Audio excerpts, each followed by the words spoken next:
Good morning and welcome to January Favorites. I have no idea if it is morning where you are, but it is 6:41 a.m. where I am at this moment. If you're wondering why I'm wearing these very embarrassing glasses, at least they're embarrassing to me because I never wear them out of the house.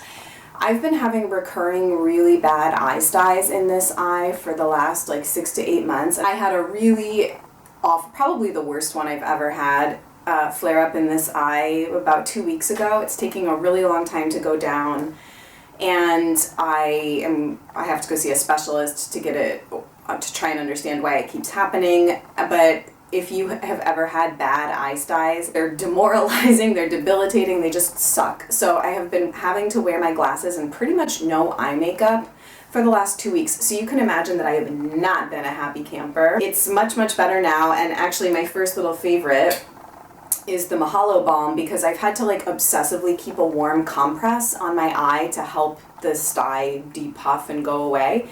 So my this eyelid has gotten very, very dry and flaky, and just recently in the last couple of days I started putting the beautiful, insanely amazing Mahalo Balm on my lid, and I also like to think that this is helping the inflammation continue to go down.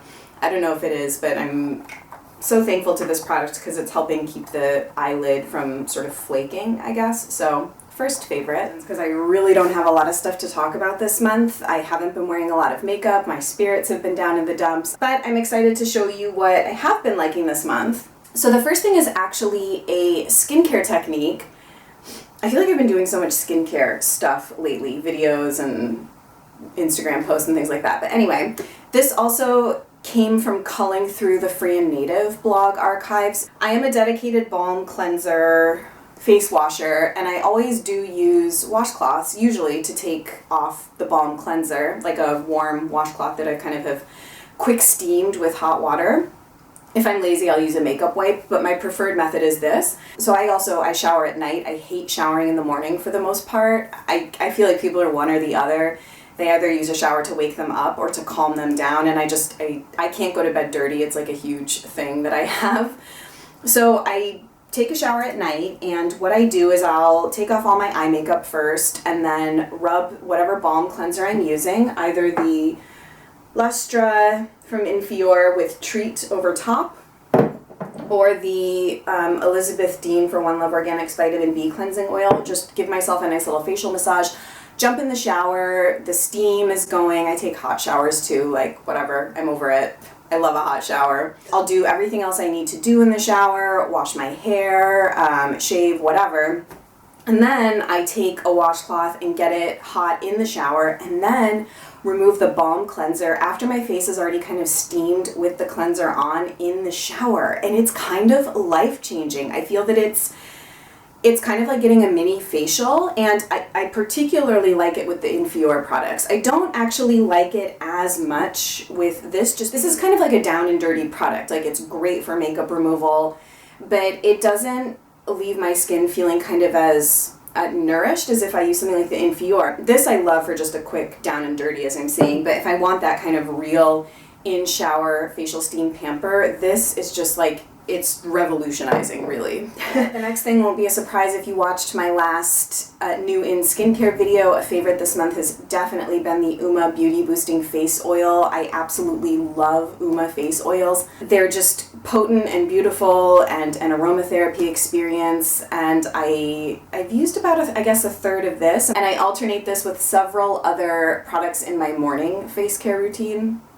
But it's definitely just been a favorite all month and makes me really, really happy to use. So if you'd like to hear more, I'll link you to that new in review skincare video that I did last Sunday.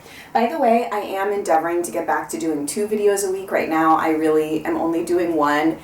I'm impressed with myself for even sticking with that, with all of the kind of stress and transition of a new job and health issues and all of that. But once I kind of get my shiz together and my life gets back on a bit of a more even keel, I will be doing 2 videos a week again. I do have a couple of makeup things that have been making me happy in spite of not really being able to wear makeup. The first is that I've been reaching again for my Josie Maran Argan Illuminizer. I tend to really only reach for this in the winter time when I want my skin to have extra luminosity, when we're all sort of starting to battle dull skin, dull hair, you know, winter taking its toll. This is really nice. If you are a fan of the Becca Shimmering Skin Perfectors, either as sort of a first layer or mixed in with your foundation or whatever, the ingredients in this are better. They're not perfect, but this is a very comparable product to that, I think, without the parabens, because I think that the Becca one does have parabens in it, if I'm not mistaken. I would have to double check, so don't quote me. But the ingredients in this one are slightly better, and it's beautiful. I've used about half my bottle and really enjoying it. I mix just a really kind of, I don't know, maybe a half a pea-sized amount in with usually my 100% pure tinted moisturizer. I like it with whatever I have in rotation that's sort of lighter in texture, because this sort of thickens up whatever you're mixing it with, if that makes sense. Also might be nice with something like the Honest Beauty Beauty Fluid Sheer Tint, which I don't particularly enjoy, but I know a lot of people do enjoy that product. So, or you could even mix this in with like a straight moisturizer probably. So even though I really shouldn't be wearing any makeup around my eyes, I have been, now that my acute inflammation is gone, I have been lining my lower lash line just to have some definition to my eyes. And I've gotten into brown eye pencils lately. For a long time I didn't have like a good brown eye pencil in rotation, and then recently two popped into my life. These were both sort of gifts or found their way to me, which is, I don't know, I just have recently been having a lot of really strange synchronicities and like weird things happening in my life, and I don't really know what to attribute it to. Maybe I'm just sort of more aware, but anyway, tangent. The first one is the Alima Pure Natural Definition Eye Pencil in Coffee, and the other one is the Honest Beauty True Velvet Eyeliner in Truly Cocoa. I enjoy both of these. I actually like the Honest one a bit better, and this is sort of the Honest makeup I've been trying lately, this is the standout for me, and a lot of people had been raving about these, so I wasn't too surprised that it was as good as it has been. I think the longevity and pigmentation of the Honest one is a bit better than the Alima, but I do enjoy this one as well. That's Alima in Coffee, and then this is Honest in Truly Cocoa. They're really, really similar.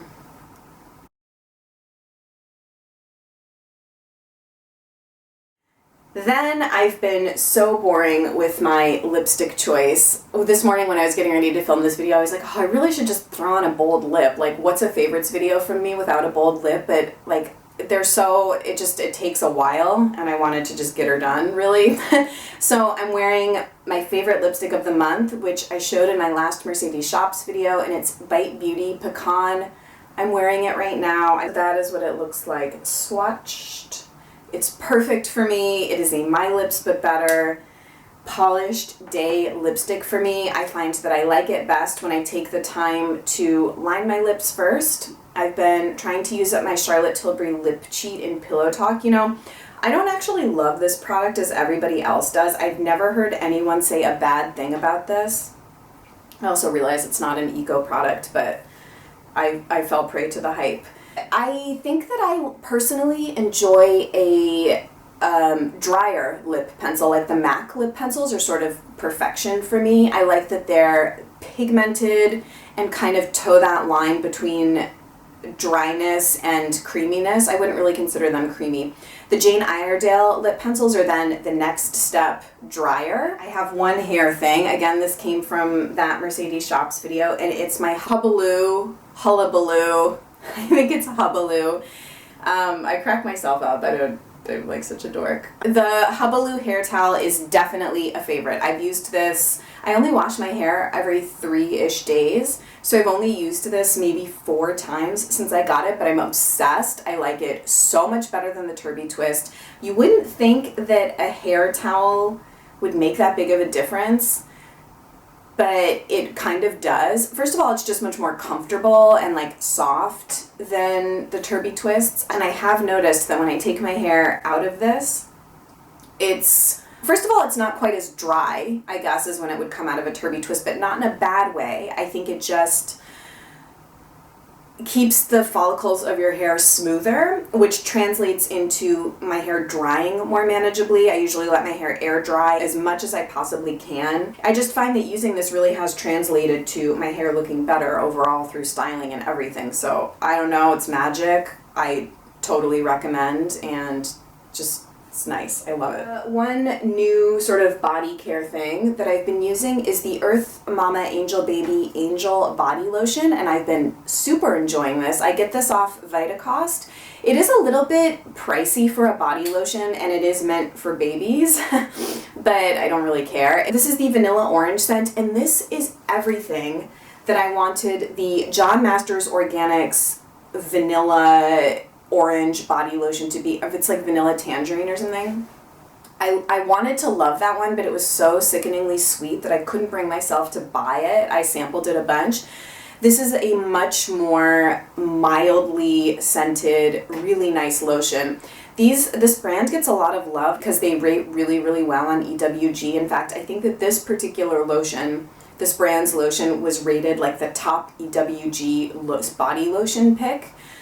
Someone I think on my channel had recommended this to me a long time ago, and I'm really glad that I decided to try it. I think it's probably a better spring-summer lotion. It's not like intensely moisturizing. I would kind of like to have sort of a thicker body butter, I guess, in rotation. A couple quick lifestyle things. I talked about putting this in my favorites on Instagram. I could not have survived this month in Boston without my Zara blanket scarf. These have become such like a basic girl thing to have. They weren't really, like last year, I didn't feel like everybody had them, but I don't know. I'm such a bitch, you guys, like, and super judgy. Boston is just full of these, like, I know every city is. I don't know, maybe I'm just getting old, like these girls that just all look like clones of each other. Clone after clone after clone of girls that wear like exactly the same clothes and shoes and jewelry and handbags from exactly the same places. I'm just like, come on, people. Anyway, blanket scarves have become like a thing for sure, but kind of with good reason because they're super utilitarian, really, really warm. It's been a huge favorite this month. Really, really drawn to the doTERRA Citrus Bliss formula as an essential oil blend. I probably only have one, maybe two diffuses left. This was a sample that I got. I've been diffusing this on like Saturday mornings when I'm in kind of like go mode and like doing chores and stuff. It's just really nice. That has doTERRA blends tend to have like a sweet smelling finish to them, which I notice. But this is just kind of a really pleasant, uplifting citrus scent. I think because my mood has been in the shitter, I've needed like any help I can get. So this has been helping and I've been enjoying it. And then my last lifestyle favorite, I'm really, really obsessed with these.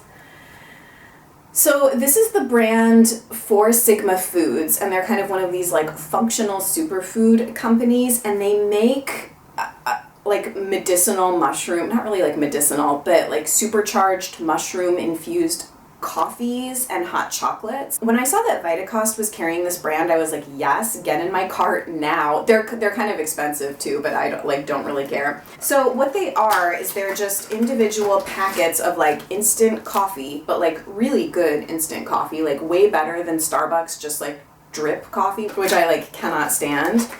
I don't really like drip coffee in general. I like, if I'm even going to do that, I'd prefer to do like an Americano, so it's an espresso-based beverage rather than drip coffee, which is kind of probably my least favorite coffee to drink. But these, I've just been like, the convenience of throwing one of these in my bag to take to work is amazing. So I've already gone through a full box of the mushroom coffee with cordyceps.